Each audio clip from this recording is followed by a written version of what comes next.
Now switching gears for a moment, Bart, Sheela is going to come up and present the Defender of the Year Award.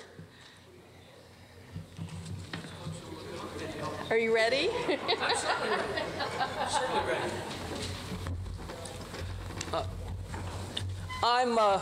It's a great day to celebrate public defenders, which we do every year at the convention. And I'm lucky enough to get to present the award to the Defender of the Year. Jan Lecklikner and I started doing defense work about the same time in San Diego, where there was no public defender. We had a community defender, Defenders Incorporated, that did indigent defense.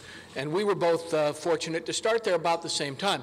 Jan began working, I believe, in El Cajon, was her first assignment, a branch court. Well, you know how we are when we start. We are so enthusiastic. We are so committed. Everything is just outrageously unjust for our clients. And of course, that hasn't really changed that much. But think back to the beginning, how just full of fight we were.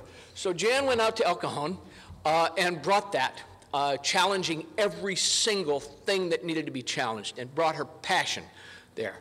One of her early cases, she had a client charged with delaying an officer, Penal Code Section 148, obstructing an officer. Her client and her client's wife, both charged, they both happened to be deaf. And the essence of the police call was that a neighbor said, the baby's crying, nobody's taking care of the baby. So the police, are in there, they're responding, and these hearing impaired people weren't responding quickly enough to the police's commands that they couldn't hear.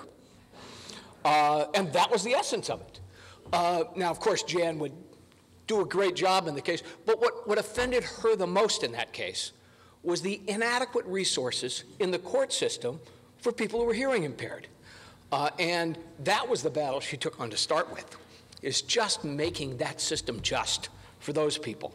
And that was her compassion for her clients, which has carried her all the way through to where she is today. It is, in addition to her enthusiasm, it's the compassion that she's always had for her clients that makes her the great defender that she is. Now, Jan is working in San Francisco at the San Francisco Public Defender Office, handling juvenile clients. Again, the people that in many of our courts throughout the state are the people that end up with less than full justice at times. And Jan doesn't let that happen. She continues to fight, and she continues to bring her compassion to help those people. And so she's a great choice for a Defender of the Year, and I'm so glad she's been chosen. So if I can put on my glasses, I'll read the inscription, and you can come up, Jan.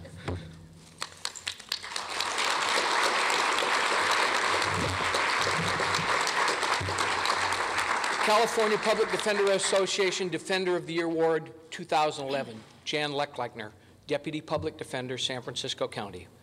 Your nomination was supported by colleagues who witnessed your dedication and compassionate work throughout your career, and especially your work in defending young people in the San Francisco juvenile system. Your advocacy on behalf of juvenile clients has helped divert at-risk youth from the criminal justice system, and your fight on behalf of juveniles facing adult prosecution has also shown the breadth of your practice and acknowledged expertise in the juvenile court system. While this award acknowledges your fine work, it is also meant to serve as a tribute to other deserving juvenile advocates throughout the state, awarded by unanimous resolution of the Board of Directors of the California Public Defenders Association, April 29th, 2011.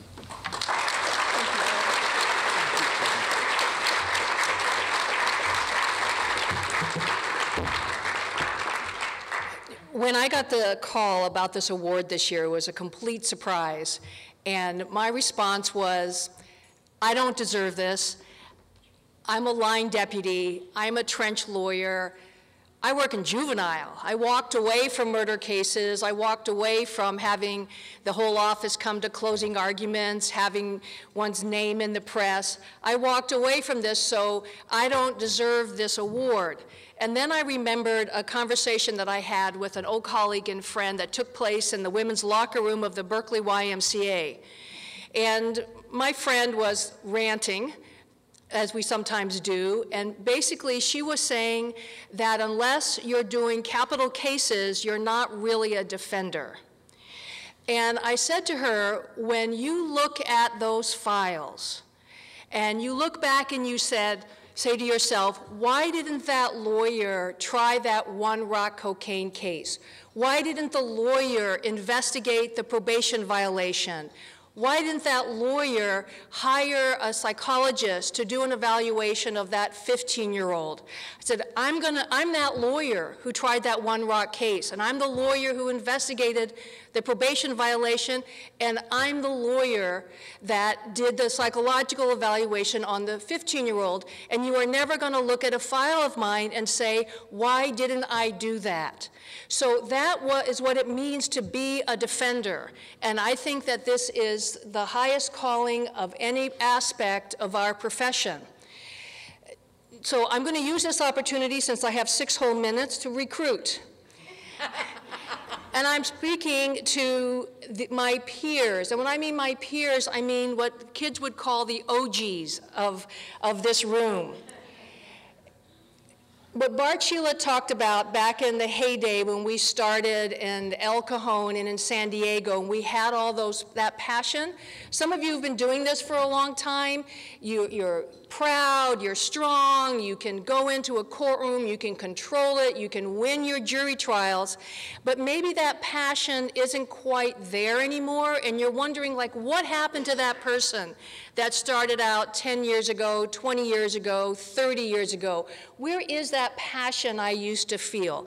Well, if you want to get that passion back, go to juvenile.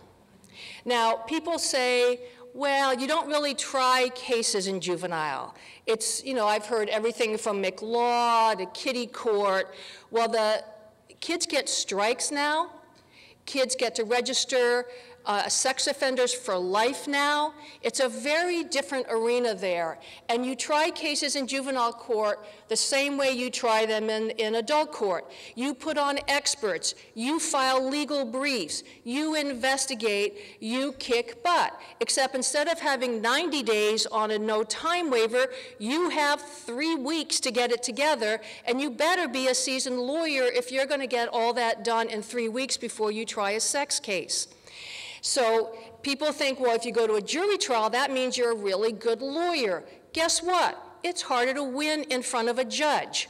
Juries are easy. They're a walk in the park. You try winning a case in front of a judge who's been there, done that, seen it all. And if you can get a judge, which happened in a case of mine, to get off the bench, go back into chambers and reread the reasonable doubt instruction before she acquitted my client, you're really something. You have to be better. Now, it is true that if you work in juvenile, you do have to change your style. When I came back this last time, I felt like Gulliver and all the Lilliputians. I felt too big, too loud, I took up too much space. And when I see downtown lawyers come, I'm like, softer, softer, softer. And what I've discovered, you need to use a blade rather than the AK-47s we tout around the adult courtrooms. It's a very different style. But guess what? Kids never heard of Marsden. They don't know what it is. There are real advantages to being there. You walk in, a kid thinks you're great. They haven't been spoiled by bad lawyering. It's a very different situation. Now, if you don't like kids, don't come. And if you think all that social worky hand-holding stuff is too distasteful, don't come. But when lawyers, I got kicked out of juvenile. The old days, you got sent to juvenile for punishment. I got punished by being sent out of juvenile for being insubordinate to my supervisor, who is, of course, now a judge. So for 10 years, I was downtown trying every case that came my way, murder cases, you name it. I handled it, I tried it, until Jeff Adachi got elected, and I could say, please, may I go back to juvenile, which is where my heart and soul is. And so during those 10 years when I was downtown handling adult cases, lawyers were being transferred out to juvenile, and they would come to me and they would say, So what's it like? What do I need to know? And I would give my speech about you try cases down there just like you try them in adult court, experts, investigation, legal briefs, the whole 9 yards.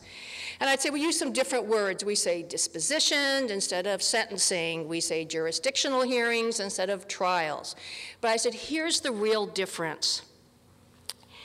You will discover when you've been out there for about 6 months that unbeknownst to you that your heart has become encased in concrete, and it will begin to break apart. And then you will realize that when you do juvenile work, you get to do all the same adult stuff, but you get to work with your heart open. And that is something very different than adult work. You get to care. No one says, come on. You know, you really get to care about these kids, and you get to make all the difference in their lives. You get to meet someone who is not formed, who has all their future open to them, and you get to be that person in their life that makes a difference. So routinely, the lawyers would call me up at about the 6 months mark and say, it just happened to me. So the kids need you, and you need the kids. So please consider coming to juvenile. Thank you very much for this award. It is a true honor to receive it.